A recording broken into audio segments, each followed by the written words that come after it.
अल्लाहुम्मा सल्लि अला सय्यिदिना व मौलाना मुहम्मदिन। बिस्मिल्लाहिर्रहमानिर्रहीम।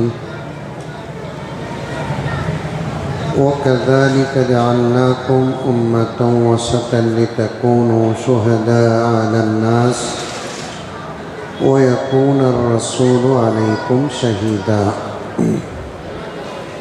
सदक़ल्लाहु मौलाना अज़ीम।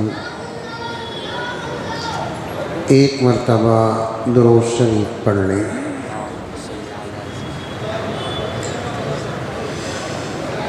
जैसा कि आप हज़रात को याद होगा, इस आयत में दो बातें हैं। एक, इस उम्मत की तारीफ, दूसरा एक आने वाले वाक़ये का पूरा मंजर है। इसके अंदर आने वाला वाक़या क्या है? अल्लाह तबारक व तआला इस दुनिया को ख़त्म कर देंगे।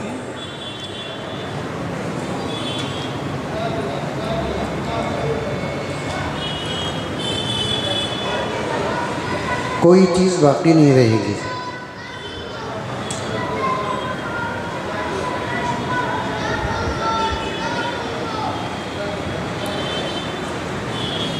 ये बात अर्ज़ करते हुए मैंने 2 दिन पहले अर्ज़ किया था,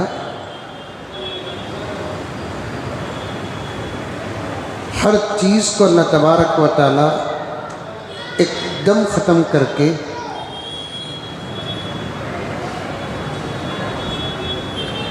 फिर क़ियामत के बाद उन्हीं चीज़ों को पैदा करेंगे।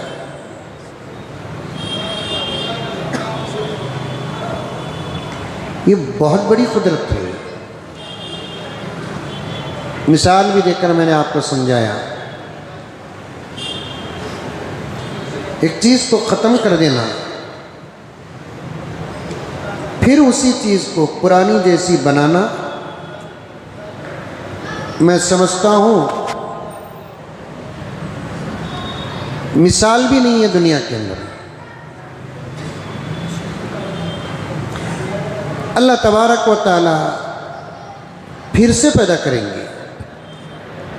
यहाँ मैं बयान करते करते अर्ज़ किया था कि लोगों को जब जाकर दफनाते हैं,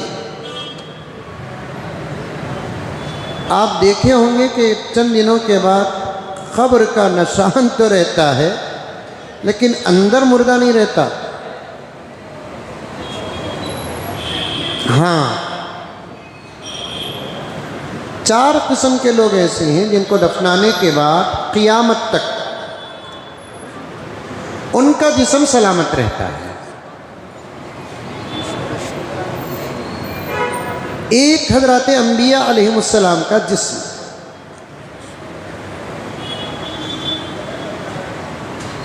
अब कोई नबी नहीं बन सकता। आखिरी नबी हमारे नबी सल्लल्लाहु अलैहि वसल्लम,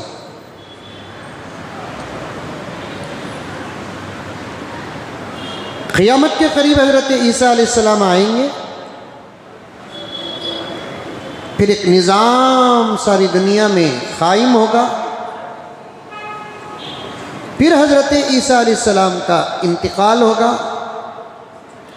हज़रत ईसा अलैहिस्सलाम को प्यारे आका सल्लल्लाहु अलैहि वसल्लम के रोज़े में एक जगह आज भी बाकी है, वहाँ दफन किया जाएगा। वो जगह के बारे में तफसीलात है कि आका का रोज़ा, आका की कब्र मुबारक, आका के बिल्कुल बाजू, आका के सीने के पास से हज़रत अबू बकर सिद्दीक़ की कब्र। बोलो सुभान अल्लाह। हज़रत अबू बकर के सीने के पास से हज़रत उमर की कब्र। उसके बाद एक कब्र की जगह बाकी है।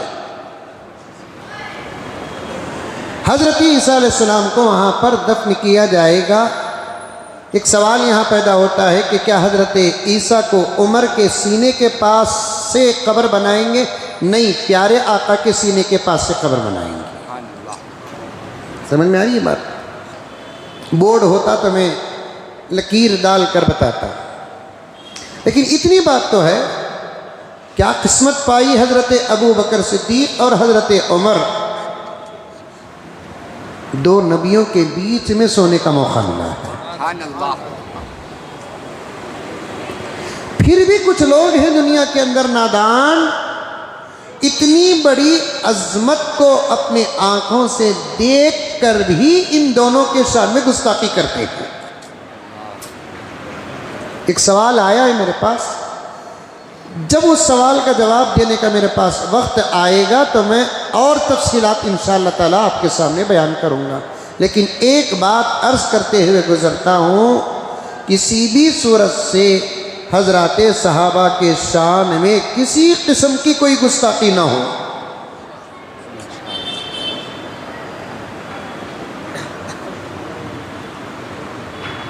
कुछ लोग बेअदब बनकर गुस्ताखी करते हैं, नोट करें इस जुमले को, नोट करें अब्दुल वाहिद।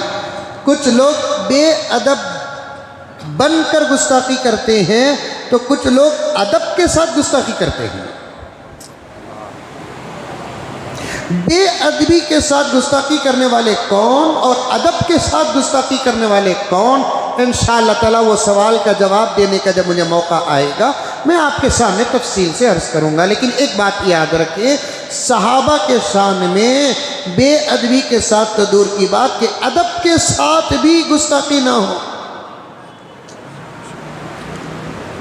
एक मिसाल दे देता हूँ मैं आपको, अदब के साथ गुस्ताखी कैसी होती है, वरना आपको रात सोचते सोचते सहरी नहीं चलेगा, फिर कल रोज़ा लग जाएगा, सूरत उतर जाएगी, तबीयत नासाज हो जाएगी, फिर पूरा जिम्मा मेरे ऊपर आएगा। मिसाल के तौर पर अगर कोई मसला आता है जो हमारे मसलक के खिलाफ हो, समझ में आ रही है बात, कोई मसला हमारे मसलक के खिलाफ हो, सामने वाला उस मसले की दलील किसी सहाबी की तरफ जोड़ कर कहता है, समझ में आ रही है बात? अरे दुनिया में मसलक भी है ना, अरे मसलक है नहीं है। मैं एक मरतबा कलकत्ता गया था, एक कॉलेज में मेरा बयान हुआ, मुस्लिम और गैर मुस्लिम बच्चे भी पढ़ते थे। मुझे अखलाक पर बात करना था वहाँ पर। अब क्या करूँ, मुसलमान और गैर मुस्लिम दोनों हैं, तो मुझे उस वक्त अखलाक से ज़्यादा मौजू समझ में नहीं आया। और इस वक्त इंसान को, चाहे वो मुसलमान हो कि गैर मुस्लिम, किसी भी मज़हब से ताल्लुक़ रखने वाला क्यों ना हो, और ख़ुद मुसलमान भी, इस वक्त सबसे ज़्यादा जिस चीज़ की ज़रूरत है वो है अखलाक। क्या तनवीर साहब? कपड़े अच्छे, गाड़ी अच्छी, रंग रूप भी अच्छा है, सब कुछ है, लेकिन ये अखलाक ना होने की वजह से इतना खूबसूरत इंसान जानवरों में शामिल हो रहा है।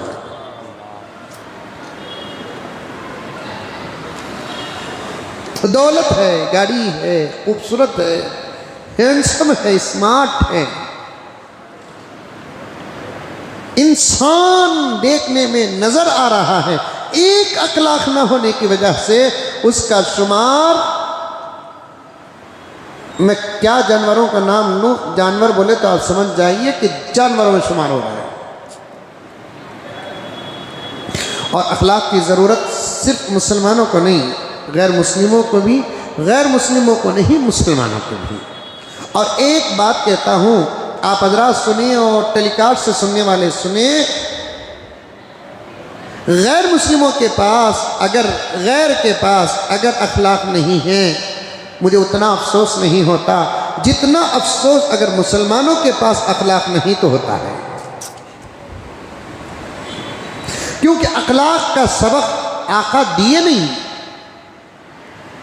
जुमला सुनिए आप, अखलाक का सबक आका सिर्फ दिए नहीं, बल्कि खुद अखलाक बता कर गए।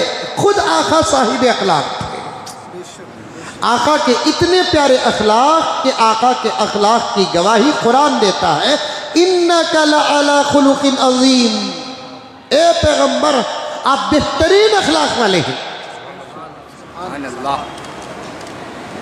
आपके उठने में अखलाक, आपके बैठने में अखलाक, आपके सोने में अखलाक, आपके बोलने में अखलाक, आपकी ज़िंदगी के एक एक शोबे में अखलाक।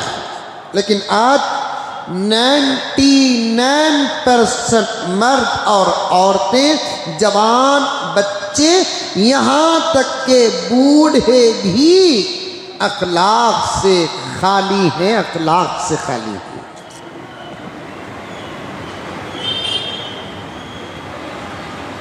बूढ़े भी, नाराज नहीं होना, बूढ़े भी अखलाक से खाली हैं। अल्लाह हिफाजत फरमाए।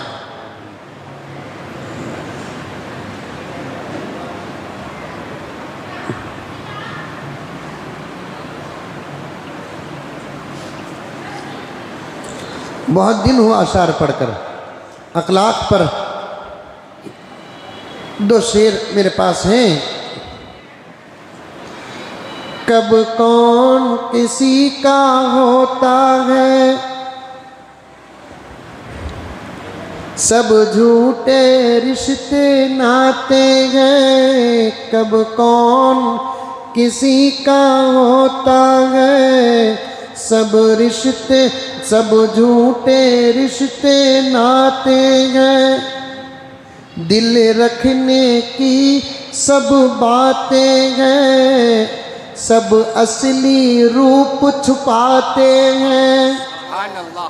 दिल रखने की सब बातें हैं, सब असली रूप छुपाते हैं। अखलाक से खाली लोग यहाँ, अखलाक से खाली लोग यहाँ लफ्ज़ों के तीर चलाते हैं। अखलाक से खाली लोग यहाँ, अखलाक से खाली लोग यहाँ लफ्ज़ों के तीर चलाते हैं। बहुत बोला भी हूँ अखलाक के बारे में। आइंदा भी इंशाअल्लाह ताला मौका मिले तो अखलाक पर बात करूँगा। खुद भी अखलाक से आरास्ता हो जाओ और अपने बच्चों को भी अखलाक सिखाओ, अदब सिखाओ, दीन सिखाओ, अमाल सिखाओ। अखलाक नहीं तो सब बेकार। मैं यहाँ तक कहा और कहता हूँ, अखलाक अगर ना हो दौलत बदनाम, अखलाक अगर ना हो अमल बदनाम, अखलाक अगर ना हो तो इल्म भी बदनाम हो जाता है। देखते नहीं इतना बड़ा मालदार कहते रत्ती तो भी तमीज़ है क्या? देखो लोग बोलते से सुने नहीं सुने। 5 वक्त का नमाजी कहते इन्हें, चेहरे में दाढ़ी है कहते, अखलाक ही का देखो। अमल बदनाम हुआ कि नहीं हुआ? पढ़ा लिखा कहते भाई ने बहुत पढ़कर है कहते, चाहे वो असरी तालीम याफ्ता हो या दीनी तालीम याफ्ता हो, फिर भी लोग कहते हैं क्या पढ़ को क्या फ़ायदा, अखलाक नहीं इसके पास। गर्ज मेरे दोस्तों, बात पर बात जा रही है। तफसीर की मजलिस ही ऐसी है कि अल्लाह तबारक व तआला खोल देता है उन्मान। कुरान देखिए कैसा है अल्लाह का कलाम। एक आयत जो पहले दिन में पढ़ा, अभी तक उसी का दामन थामते हुए चल रहा हूँ। अखलाक पर बात कर रहा था मैं, वहाँ पर कॉलेज में बात करने का मौका मिला तो मैं अखलाक पर बात किया। अल्लाह ताला अपने फजल से बहुत अच्छी अच्छी बातें दी तो मैंने अखलाक पर बात की। उसके बाद वहाँ के जो टीचर थे उन्होंने कहा कि हज़रत इजाज़त हो तो बच्चे कुछ सवालात अगर करना चाहे तो आप कर जवाब दे सकते हैं। मैंने कहा कि अच्छी बात है, बहुत अच्छा है सवाल करना जवाब देना। मुझे अगर मालूम हो मुनासिब हो तो मैं जवाब दूंगा, वरना मैं वो जवाब नहीं दूंगा। तो बहुत सारे बच्चों ने, मुसलमान और गैर मुस्लिम बच्चियों ने भी बहुत सारे सवालात किए। अल्लाह के फजल से मैंने कुरान और हदीस की रोशनी में जवाब दिया। एक बच्ची उठी, उसकर कहने लगी कि मौलाना जी, आपके मजहब में फिरके अलग अलग हैं। अब वो कितनी पढ़ी है अल्लाह बेहतर जानता है। मैंने खुद उससे पूछा कि आप ये सब कैसा जानते हैं, तो उसने कहा कि मैं इस्लाम का मुताला बहुत करती हूँ। हो गए तकरीबन 10 साल करीब हो गए, मैं इस्लाम का बहुत मुताला करती हूँ। उसने पूछा कि आप सब मुसलमान हैं लेकिन आप में फ़िरक़े हैं। मैंने पूछा कि फ़िरक़े का मतलब क्या है। उसने कहा कि आप में कुछ लोग हनफी हैं, उधर सऊदी उस तरफ पे कुछ लोग शाफी हैं, फलां हैं फलां हैं। वो जितना जानती थी उसने कहा सवाल में, ऐसा क्यों, हनफी का शाफी का मज़हब अलग है क्या है। मैं उसे जवाब कुरान हदीस से कहाँ दूँ। कुरान वाले माने तो कुरान का जवाब दे, हदीस को माने तो हदीस का जवाब दे। जो लोग कुरान और हदीस को मानते नहीं, उनको जवाब अकल से दिया जाता है। जो कुरान और हदीस को मानते, आप लोगों को जवाब कुरान और हदीस से दिया जाएगा। जो कुरान और हदीस को नहीं मानते तो उनको जवाब अकल से दिया जाएगा। आपको अकल की ज़रूरत नहीं, आपको कुरान और हदीस की ज़रूरत है। और उन लोगों को भी कुरान और हदीस की ज़रूरत है, लेकिन वो मानते नहीं, तो उन लोगों को जवाब अकल से देना पड़ेगा। मैंने कहा कि बेटी हाथ है तुम्हारे पास। पूरे बच्चे हंस दिए, हाथ हाथ। मैंने कहा कि हाँ हाथ है। उसने कहा कि ये हाथ में जो ये उंगलियां हैं, ये क्या है बेटे, ये हाथ का हिस्सा है कि हाथ से बाहर है। तो उसने कहा कि गुरुजी ये हाथ ही का हिस्सा है, ये हाथ के सपोर्ट करते हैं। मैंने कहा कि ये पूरा जो है इस्लाम है, ये हनफी है, ये शाफी है, ये मालिकी है, ये हम्बली है, ये सब हाथ ही के हिस्से हैं। तो कर्ज मैं बहुत दूर तक चला गया, अर्ज कर रहा था कि मसलक, आपका कोई मसलक है, हमारा कोई मसलक है। अब हम कोई बात बताते हैं, आप के मसलक में वो मसला नहीं है, लेकिन सामने वाला अपने मसले की दलील में सहाबा का कोई अमल या सहाबा का कोई कौल जोड़कर बयान करता है। तो आजकल अदब के साथ सहाबा के साथ गुस्ताखी कैसे होती है। छोड़ो जी वो सहाबा, हुजूर का अमल बताओ। ये अदब के साथ सहाबा के साथ गुस्ताखी है। समझ में आई बात है? अरे आई नहीं है। वो सहाबा का अमल जी, वो हुजूर का अमल बताओ। मैं कहता हूं हुजूर पाक अगर इल्म तो सहाबा हुजूर का अमल। सुभान अल्लाह, सुभान अल्लाह। सहाबा की जिंदगी हुजूर का अमल। और सहाबा वो कैसे कर सकते हैं जो नबी ने नहीं किया, वो कैसे छोड़ सकते हैं जिसको नबी ने किया। सवाल ही पैदा नहीं होता। नबी किए हो और सहाबा छोड़े हो, नबी न किए हो और सहाबा किए हो, सवाल ही पैदा नहीं होता। यहाँ तक बात को रखें, इंशाअल्लाह ताला कल यहीं से मैं बात को आगे लेकर जाता हूँ। अल्लाहुम्मा सल्ली अला सय्यिदिना व मौलाना मुहम्मदिन